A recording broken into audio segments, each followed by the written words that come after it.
मुझे? मेरा नाम श्रवण है, श्रवण कुमार। सुंदर है श्रवण, मुझे प्यास लगी है।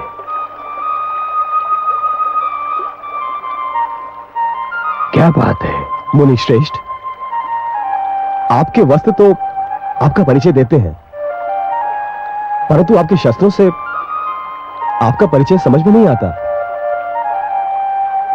तुम मुझे मेरे वस्त्र देखकर मुनि कह रहे हो, परंतु मेरा ये धनुष, मेरा परशु, ये तो मुझे मुनि सिद्ध नहीं करते। उच्च कुल का तो सिद्ध करते हैं। उच्च कुल? मेरा कर्म जाने बिना ही, केवल मुझे देखकर ही तुमने मुझे उच्च कुल का सिद्ध कर दिया।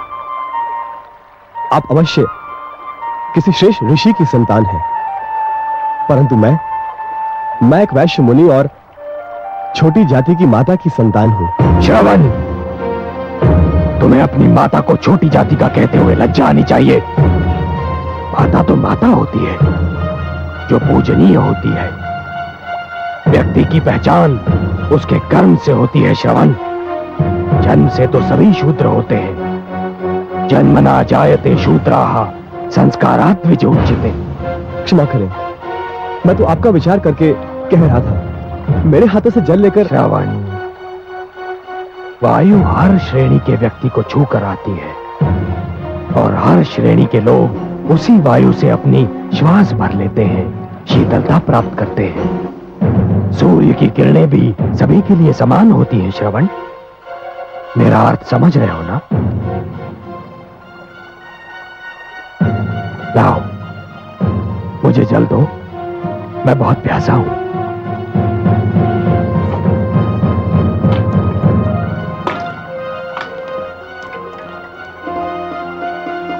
सुखी रहो।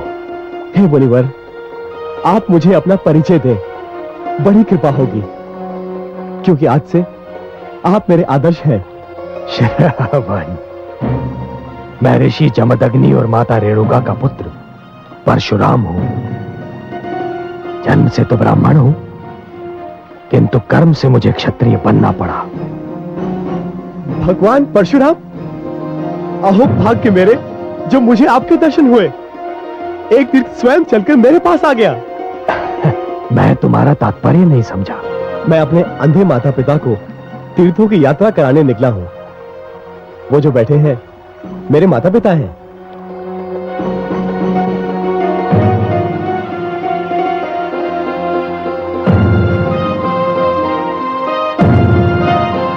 परंतु मुझे वहां कोई रथ या अन्य वाहन दिखाई नहीं दे रहा। श्रवण, जिसमें मैं बहुत साधारण व्यक्ति हूं। मेरे पास रथ आदि साधन नहीं है, किंतु माता पिता की इच्छा को पूरा करना हर संतान का धर्म भी है एवं कर्तव्य भी। इसलिए इन दोनों को कांधों पर उठाए तीर्थों की यात्रा करने निकला हूं। श्रवण कुमार, तुम धन्य हो, तुम धन्य हो।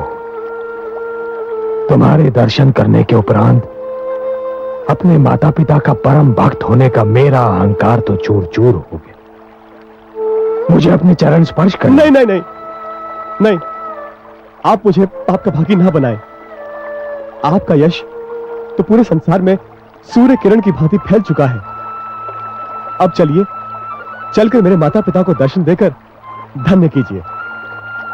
श्रवण, मैं भी उन माता पिता का दर्शन करके धन्य होना चाहता हूं, जिन्होंने तुम जैसे पुत्र को जन्म दिया। चलो चलिए।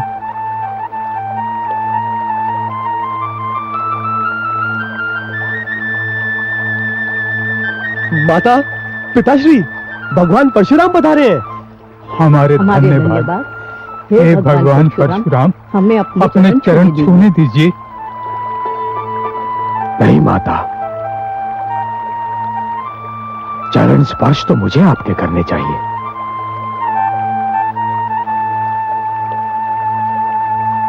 हे माता, मैं आपके पुत्र से मिलकर धन्य हो गया। आपके स्पर्श मात्र से हमें मोक्ष मिल गया। नहीं माता, आपके दर्शनों से मुझे संन्यास प्राप्त हो गया। इस संसार में इससे अच्छा दृश्य और कोई हो ही नहीं सकता कि एक पुत्र के कंधों पर माता पिता तीर्थ यात्रा कर ले।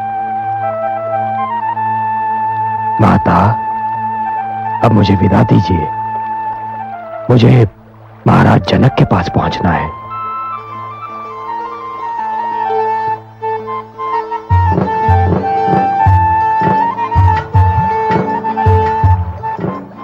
श्रवण,